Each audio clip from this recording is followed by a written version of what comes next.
me gustaría compartir, aprovechando esto de que los apóstoles fueron elegidos precisamente para predicar la fe en Jesucristo, para predicar, creer en el que Dios ha enviado y que el enviado de Dios es Jesucristo. No sé, voy a permitirme leer el invento, el mito de la elección apostólica de Eusebio Joaquín González, porque es un mito, recordemos, que se inventó después de 1943. Antes de 1943 no se le llamaba apóstol ni se hablaba desde este mito. Esto se empezó a hablar después de 1943.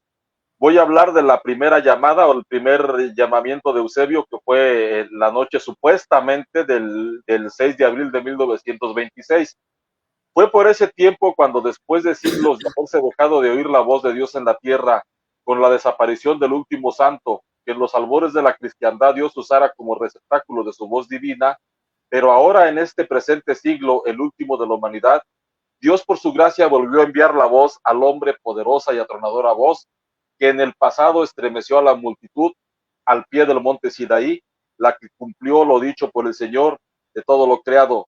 El cielo, la tierra y los reinos e imperios, los hombres mismos con todas sus posesiones pasarían, pero su palabra no pasaría jamás.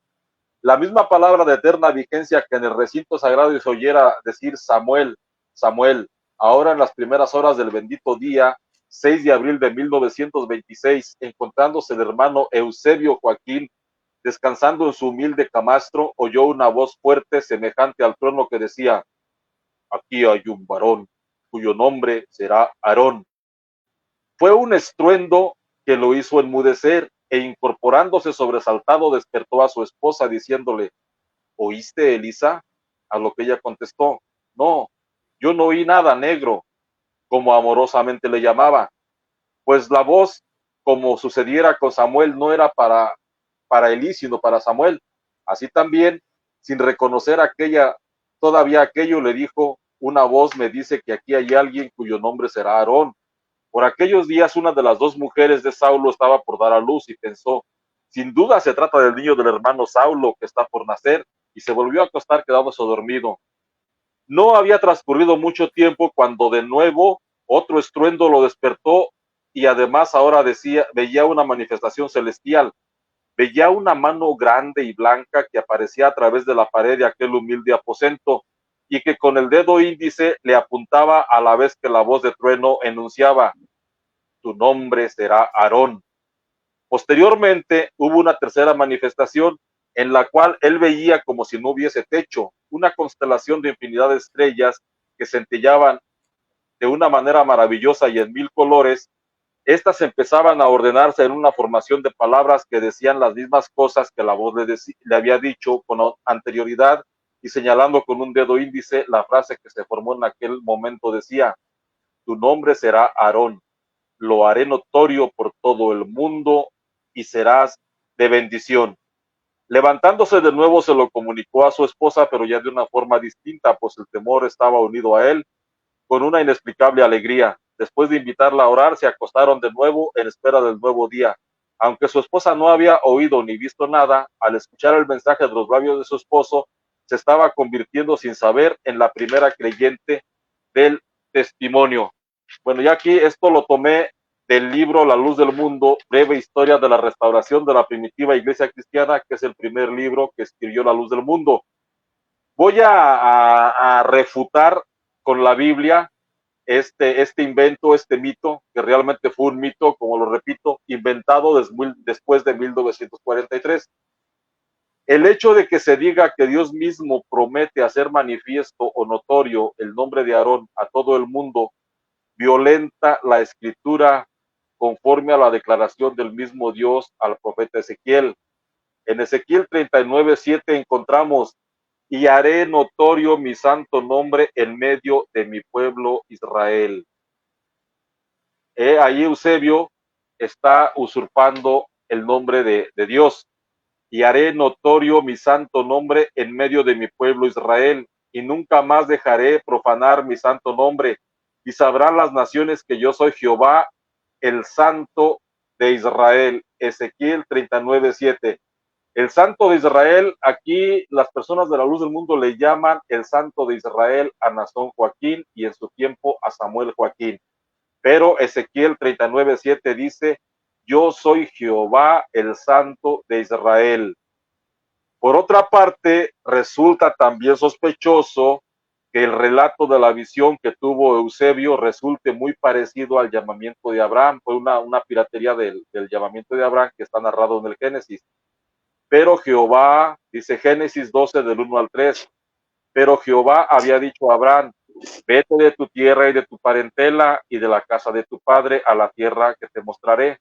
Y haré de ti una nación grande y te bendeciré y engrandeceré tu nombre y serás bendición. Bendeciré a los que te maldijeren y a los que te maldijeren maldeciré y serán benditas en ti todas las familias de la tierra. Aquí Dios supuestamente le dijo a Eusebio, haré notorio tu nombre por todo el mundo y serás de bendición. Ellos quieren compararlo con este versículo de Abraham, pero cuando Dios le dice a Abraham, serán benditas en ti todas las naciones de la tierra, es porque de la simiente de Abraham, en otras palabras, de la semilla de Abraham, y en otras palabras un poco más fuertes, del semen de Abraham, o sea, de la descendencia de Abraham, de la simiente de Abraham, iba a nacer el enviado de Dios, que es Jesucristo. Por eso dice, y serán benditas en ti todas las naciones de la tierra. Entonces Eusebio, torciendo este texto, se lo atribuyó él mismo y le dice, haré notorio tu nombre por todo el mundo y serás de bendición, pero no, Abraham fue de bendición no por él, sino porque de la nación de Israel nació Jesucristo. ¿En qué consistían las palabras serás bendición con las que termina el texto? Voy a leer Génesis 22:18 para explicar esto. Llamó el ángel de Jehová a Abraham por segunda vez desde el cielo y le dijo, por mí mismo he jurado, dice Jehová, que por cuanto has hecho esto y no me has negado a tu hijo único, de cierto te bendeciré y multiplicaré tu descendencia como las estrellas del cielo y como la arena que está en la orilla del mar, y tu descendencia poseerá las puertas de sus enemigos. En tu simiente serán benditas todas las naciones de la tierra porque obedeciste a mi voz. Génesis 22:18. Algunas traducciones dicen, en tu descendencia serán benditas todas las naciones de la tierra. Y el apóstol Pablo nos explica a qué se refiere esto. Voy a permitirme leer lo que el apóstol Pablo escribió. Es un poquito largo, pero bueno, no es tan largo. Dice aquí, dice el apóstol Pablo en Gálatas 3 del 6 al 18. Así Abraham creyó a Dios y le fue contado por justicia. Sabed por tanto que los que son de fe, estos son hijos de Abraham. Y la escritura, previendo que Dios había de justificar por la fe a los gentiles, dio de antemano la buena nueva, o sea, el evangelio a Abraham diciendo, ahí es donde inicia el evangelio como promesa, dio de antemano la buena nueva a Abraham diciendo, en ti serán benditas todas las naciones de la tierra, de modo que los de la fe son bendecidos por el creyente Abraham, porque todos los que dependen de las obras de la ley están bajo maldición, pues está escrito, maldito todo aquel que no permaneciere en todas las cosas escritas en el libro de la ley. Por eso decían que esa letra mataba. Maldito aquel, dice, maldito todo aquel que no permaneciere en todas las cosas escritas en el libro de la ley para hacerlas. Y que por la ley ninguno se justifica para con Dios. Es evidente porque el justo por la fe vivirá. Y la fe y la ley no es de fe, sino que dice, el que hiciere estas cosas vivirá por ellas. Cristo nos redimió de la maldición de la ley, hecho por nosotros maldición, porque está escrito, maldito todo aquel que es colgado de un madero. Aquí quiero recalcar algo que hablan sobre el que maldito aquel que no da el diezmo y que aquel que roba a Jehová con el diezmo. El apóstol Pablo nos da un evangelio, una buena noticia que dice, Cristo nos redimió de la maldición de la ley, para que en Cristo Jesús la bendición de Abraham alcanzase a los gentiles, a fin de que por la fe recibiésemos la promesa del Espíritu. Hermanos, hablo en términos humanos. Un pacto, aunque sea de hombre, una vez ratificado, nadie le añade y nadie le quita. Nadie lo invalida y nadie le añade, perdón. Hermanos, hablo en términos humanos. Un pacto, aunque sea de hombre, una vez ratificado, nadie lo invalida ni le añade. Ahora bien, a Abraham fueron hechas las promesas y a su simiente. No dice a las simientes como si hablase de muchos, sino como de uno. Y a tu simiente, la cual es Cristo. Esto lo encontramos en Gálatas 3 del 6 al 18.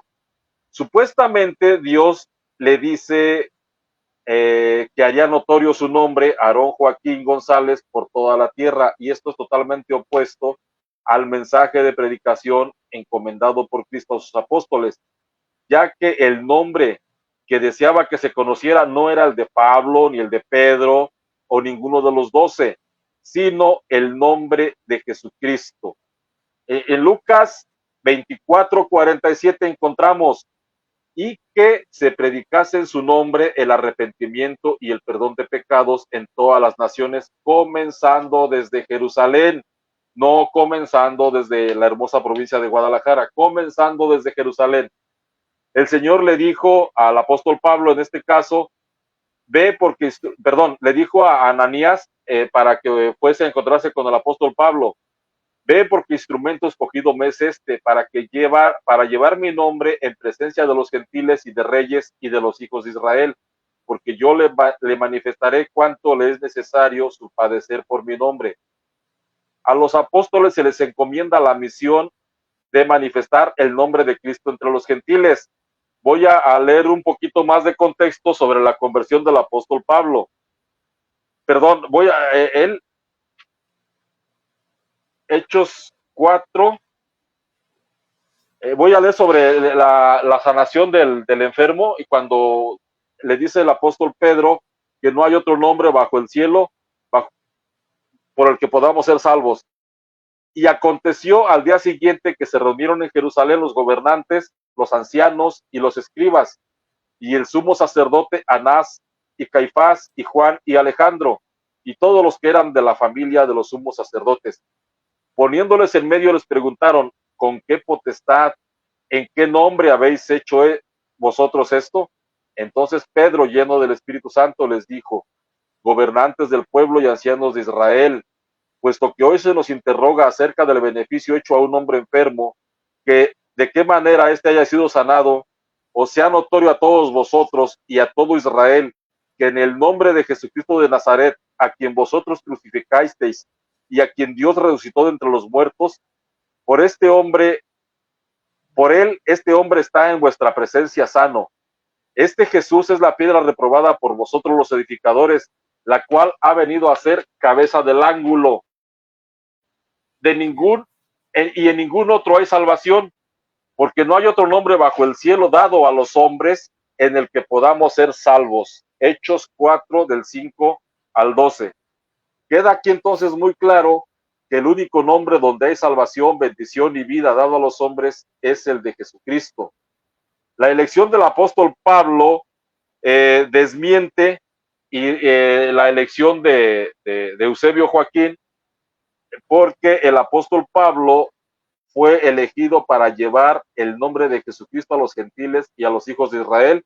Voy a permitirme leer la conversión del apóstol Pablo. Hay una disculpa si voy leyendo un poco más, porque prometí que iba a ser 100% bíblico, y ojalá y que repitan el video una y otra vez para que puedan asimilar un poquito lo que se dice.